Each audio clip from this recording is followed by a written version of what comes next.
So problem that we've had on this garage is that the downspouts are on the front, so that makes it so that the water has to drain onto the ground. Now we've had a concrete pad poured, so this water, especially in the wintertime, would just be going down on the concrete and making this area nice and icy.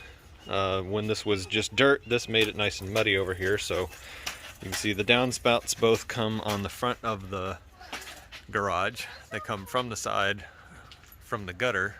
So this is the white part, the downspout on this side. Instead of having the water come across here where we walk in from the house, we were diverting it with this pipe. Well, this is part of the additional concrete that we had poured, and this downspout coming out and draining through here is not going to work anymore. There's not going to be anywhere for the water to go. So what I'm doing instead is, if I take these two gutters and take this one off and take this one off, if I move this gutter over to the other side so that the downspout is actually on the back side, and the downspout that's on this one is going to come over here and be on the back side, I'm just going to reverse them so that the downspouts come on the back. And what I had them do when they poured the concrete is put in these drain pipes. So now I've got a drain pipe on either side coming out, and I'll move it so that the downspouts come down here instead and go into these drain pipes. And so there'll be a little bit of maneuvering with these drain pipes to get them to come up to where I want them to be for the downspout to drop into it, but I'll figure all that out as I go and do a little updating as I work my way through taking these down. Now these gutters just have nails in the front of them, and the nails that are in the front of the gutters, you know, they're typical galvanized nails, and these nails, like this one here, let's see if I can get the a little too dark. Sure, I'll be able to get the nail head to show here. I'm getting a really bad glare, so I really can't see it, but there are nail heads where these brackets go across, and I'm just going to take a punch and punch the front of the nail head and just drill the nail heads out. That seemed to me the easiest way to do it, to get the gutter to come down. So the gutters go full length. It's pretty much flush with the top, I would say where the eave is on this side, and on the other end, you know, because this needs to drop down to drain on the other end. It looks like it might be about 3/4 of an inch lower. So when I go to flip these, I'll do the same drop in the opposite direction. I've already put a level on the garage, the bottom of the eave itself, and so that would pretty much be the bottom of the fascia here, but the bottom of the eave, where the eave is here, it's level. I've already put a 4-foot level on it, and it's the bubble level pretty perfect. So if I do the same drop that's on there now, which I'm assuming the company that did this before put enough drop because the water always seems to drain correctly, I'm going to do the same drop, but I'm going to have the drop down more on this end, and the gutter will be a little bit higher on this end, and it'll be a little bit lower on this end, probably about the same 3/4 of an inch or an inch total difference across this 22-foot garage. And that'll make it so the water wants to go down the downspout, instead of, as you've probably seen before, where the water likes to stay level and the water doesn't come out. So we got the first gutter down. So there was about 11 different nails on the brackets that were holding the gutter in from one end to the other, and there's 3 nails that are just straight through the gutter into the fascia. So it looks like what they did was they tack one on the end, they tack one in the middle, and then they tack one on the other end. And that must be the initial 3 that hold this thing up. And then, so I just reversed it. I took the bracket nails out first, and I'm just drilling the heads of the nails out, and I'm just gonna pound them flush here in a second so that the next gutter just goes on flush. And then I'll just reuse the same holes where I drilled out in the same brackets where the nails originally went through. So we've just got the gutter down on the other side, and we're just gonna dust it out and get all the grit and stuff that's been sitting in it for a while. We'll just get it out and start over fresh when we put it back up on the house on the other side. But you can see the little black spots here, there. That's where the brackets were against the fascia of the garage. So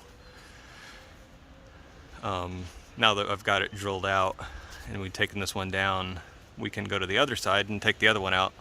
The easiest way to do this seems to be just using a small enough bit that you can just drill through the head and it's not taking any more meat out of the head itself. It just kind of gets into the middle. The hardest part is holding the nail. If the nail head's like this, it's holding the bit in the center of the nail head because it wants to walk off. The bit wants to walk off, so it's hard to get started because you got the gutter in the way, so you can't kind of pull the gutter down a little bit, and then you've got the shingle coming from the top that's in the way, so you got to push that out of the way. So I just stuck my hammer up underneath the edge of the shingle to hold the shingle up for a little bit, and then I could kind of get in there and pull down a little bit on the gutter with one hand, and with the other put the drill bit into the top of the nail head. And you kind of work out that, because you kind of have to angle down anyways, start a little more on the top edge of the nail and go down at a little bit of an angle, and that makes it so by the time you get started, you end up drilling into the center of the nail, and that's what makes it easiest for me. I had 3 bits that I went through before I found a bit that actually really put out some nice little metal coils when it was drilling the metal out. So that's a telltale sign you got a good bit if you're getting coils instead of just shrapnel of little bits of metal when you're drilling. But we got this one down, so just wanted to give a quick update. So over here we have got the gutter that used to live on the other side, and it is in place now. We've got the proper drop in the gutter. That number is, from what I've read on Google, supposed to be 1/2 inch for every 10 feet. We've got 22 feet, so we dropped it 1 inch from that end to this end. And as you can see, that downspout is going to line up perfectly to go right down the inside face here, walk right down the inside here, and we're gonna, of course, we'll pull this gutter up, strap the gutter, we'll pull this drain up, and we'll strap the gutter right to the side there. All right, so gutter on this end, remember, you used to have the downspout on the left, now the downspout is on the right. I've already got the gutter going down here on both ends here, because those are going to meet up with our drain pipes. The drain pipe comes out here and goes underground. You can kind of see the channel that goes all the way downhill, and we're going to put a little cap on the end down there so we don't have any little animals trying to sneak in there. And on this end, I'm gonna get a piece that is at Lowe's. It's the rectangle at the top, and then it fits inside of the 4-inch corrugated pipe. And what it has is there's an opening on the side, and it's actually a little bit of an angle, and there's some there's like a grill inside of it. So when leaves and debris come in, they get stuck on that grate, and you can scoop in and take that stuff out and throw it out so it doesn't go down in this pipe. So over the years, this pipe is not going to get filled up with a bunch of gunk, but you can see the back end turned out pretty well. Everything was fine. Didn't have any issues, just setting the gutters up. Here's the other side done. So if you remember, the downspout used to be on that end, and it just went down and dumped water out on the ground. Now it's going to come down here and going to eventually go into this pipe. So what I'll do is I'll get that piece that we're getting at Lowe's, and it comes in white or black. I'm going to get white so that the white just kind of blends with the rest of the garage, and then down here towards the bottom, the end, I'll cut this off, and then that piece, the white piece, will go into the top. So these will mate up together fine, and then I'll do the same thing on the other end. This will just come down, and these will just meet up, and I've got some little screws to put these little straps back on. So this is the only thing I ever buy at Home Depot is white gutter screws, because for whatever reason Lowe's never carried them in the past. They might actually carry them now, but that's the only reason I ever go to the Home Depot. I got everything else at Lowe's. So anywho.